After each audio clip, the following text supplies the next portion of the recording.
Dear friends, എല്ലാവർക്കും എൻ്റെ agrowgreen എന്ന ചാനലിലേക്ക് സ്വാഗതം. അപ്പോൾ നമുക്ക് എങ്ങനെ ചീര വിത്ത് നമുക്ക് തന്നെ ഉണ്ടാക്കിയെടുക്കാം എന്നുള്ളതാണ് ഈ വീഡിയോ. അപ്പോൾ അതിനായിട്ട് നമ്മൾ 2-3 ചീരകൾ ഇങ്ങനെ നിർത്തിയിരിക്കണം. വെട്ടാതെ നിർത്തിയിരുന്നാൽ അത് കുറച്ച് നാൾ കഴിയുമ്പോൾ നല്ല രീതിയിൽ പൂത്ത് വരും. അപ്പോൾ പൂവൊക്കെ നല്ല ചെറിയ ഉണക്കൊക്കെ വരുന്ന സമയത്ത് അത് മൊത്തത്തിലായിട്ട് വെട്ടിയെടുത്ത് നമ്മൾ പേപ്പറിലോ ചാക്കിലോ ഒക്കെ പൊതിഞ്ഞ് കുറച്ച് ദിവസം വെച്ചിരുന്നാൽ അതൊന്ന് വാടി കിട്ടും. അതിനുശേഷം ചെറുതായിട്ട് ചൂട് കൊടുത്താൽ, അതായത് വെയിലത്ത് വെച്ച് കഴിഞ്ഞാൽ നല്ല രീതിയിൽ ഉണങ്ങി കിട്ടും. അതിനുശേഷം ഇതുപോലെ വല്ല ബക്കറ്റിലോ വല്ലോ ഇട്ട് വെച്ചിരുന്നാൽ അതിന് ചീരവിത്തുകൾ പൊഴിഞ്ഞ് കിട്ടുന്നതാണ്. അല്ലെങ്കിൽ നമ്മൾ കൈ വെച്ച് തന്നെ ഇങ്ങനെ പൊഴിച്ചു കൊടുക്കാവുന്നതുമാണ്. അപ്പോൾ ഇത് ബ്ലാത്താങ്കര ചീരയാണ്. ബ്ലാത്താങ്കര ചീരയ്ക്ക് നല്ല വിലയുണ്ട്.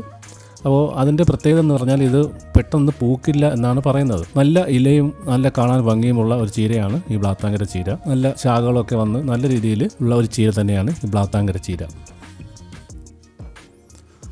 ബ്ലാത്താങ്കര എന്ന സ്ഥലത്ത് നിന്ന് ഉള്ള ചീര ആയതുകൊണ്ടാണ് അതിന് ബ്ലാത്താങ്കര എന്ന് പേര് വന്നത് തന്നെ. അത് കന്യാകുമാരിക്കടുത്തുള്ള സ്ഥലമാണെന്ന് തോന്നുന്നു. അപ്പോൾ ഇങ്ങനെ വെച്ചിരുന്നാൽ കുറച്ച് ദിവസത്തിനകം ഇതുപോലെ ചീരവിത്തുകൾ കിട്ടും. ചീരവിത്തുകൾ കൂടുതൽ ഉണക്കി കളയരുത്. ഉണങ്ങിപ്പോയാൽ മുളച്ച് കിട്ടാൻ കുറച്ച് താമസമെടുക്കും. അപ്പോൾ കൂടുതലൊന്നും ഉണക്കാതെ ചെറിയ രീതിയിലുള്ള ഒരു ഉണക്ക് എടുത്ത് നമുക്കിതുപോലെ അതിൻ്റെ ചവറൊക്കെ മാറ്റി കഴിഞ്ഞാൽ ചീരവിത്ത് റെഡിയായി. ഇനിയാണ് ഞാൻ പറയാൻ പോകുന്നത്, ഉറുമ്പൊന്നും കൊണ്ടുപോകാതെ നമുക്ക് ചീരവിത്ത് എങ്ങനെ പാകാമെന്ന് നോക്കാം. അതിനായിട്ട് നല്ല ചകിരിച്ചോറ് എടുക്കുക. ചകിരിച്ചോറ് കമ്പോസ്റ്റ് ചകിരി എടുത്തതിന് ശേഷം അതിലോട്ട് ചീരവിത്തുകൾ ഇട്ടതിന് ശേഷം നമ്മൾ നല്ല രീതിയിൽ അത് മിക്സ് ചെയ്യുക. അപ്പോൾ എല്ലാവരുടെയും പരാതിയാണ് ചീര പാകിയിട്ട് കിളിർക്കുന്നില്ല എന്നുള്ളത്. കൂടുതലും ഉറുമ്പുകൾ കൊണ്ടുപോകുന്നതാണ് അതിനുള്ള കാരണം. അപ്പോൾ ഇതുപോലെ നനഞ്ഞ ചകിരിച്ചോറ്, കൂടുതൽ നനവ് പാടില്ല, ചെറിയ ഒരു നനവുള്ള ചകിരിച്ചോറെടുത്ത് അതിലിതുപോലെ ചീരവിത്തുകൾ മിക്സ് ചെയ്തതിന് ശേഷം നമുക്കൊരു പ്ലാസ്റ്റിക് കവറിൽ കെട്ടി വെച്ചിരുന്നാൽ 2 ദിവസത്തിനുള്ളിൽ തന്നെ നല്ല രീതിയിൽ മുള പൊട്ടും. മുള പൊട്ടി അതെല്ലാം മിക്സായിരിക്കുകയും ചെയ്യും. കാരണം നമ്മൾ ചീരവിത്ത് വാരി വിതറുമ്പോൾ കൂടുതലും അടുത്തടുത്തൊക്കെ ആയി പോകും. അപ്പോൾ അതിന് നല്ലൊരു പരിഹാരം കൂടിയാണ് ഇങ്ങനെ ഈ പാകുന്നത്.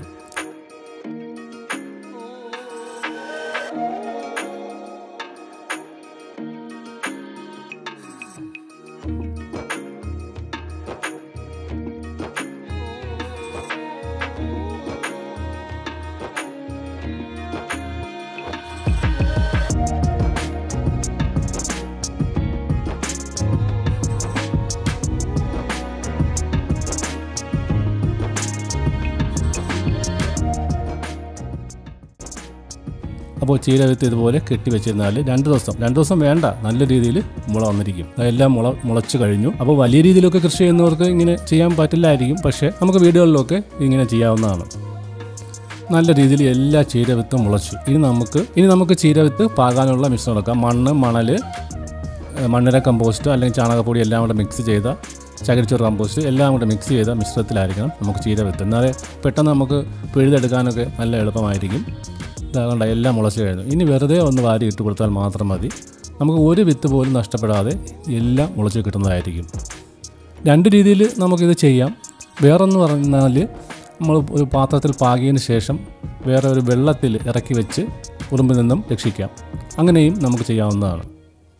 അപ്പോൾ ഇതാണ് എനിക്ക് ഏറ്റവും എളുപ്പമായിട്ട് തോന്നിയിട്ടുള്ളത്. ഇതാണ്, പെട്ടെന്ന് മുളച്ച് കിട്ടുകയും ചെയ്യും.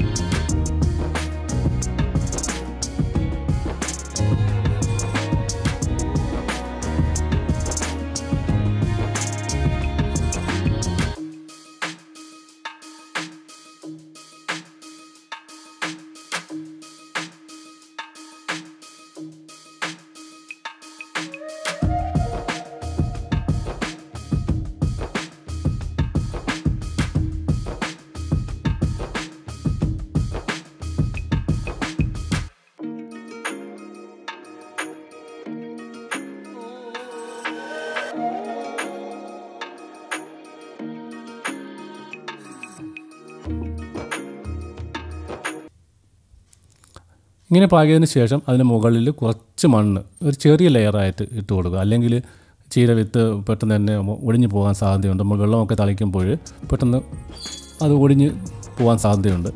അപ്പോൾ അതിന് വേണ്ടിയിട്ട് നമുക്ക് കുറച്ച് മണ്ണ് ഇതിൻ്റെ മുകളിൽ ചെറുതായിട്ട് ഇട്ട് കൊടുക്കാം. ചെറിയ ലെയർ മണ്ണ് മതിയാകും. ഇതാ 3 ദിവസം കൊണ്ടുള്ള വളർച്ചയാണ് ഈ കാണുന്നത്. ഒരുവിധം എല്ലാ ചീരയും മുളച്ച് കഴിഞ്ഞു.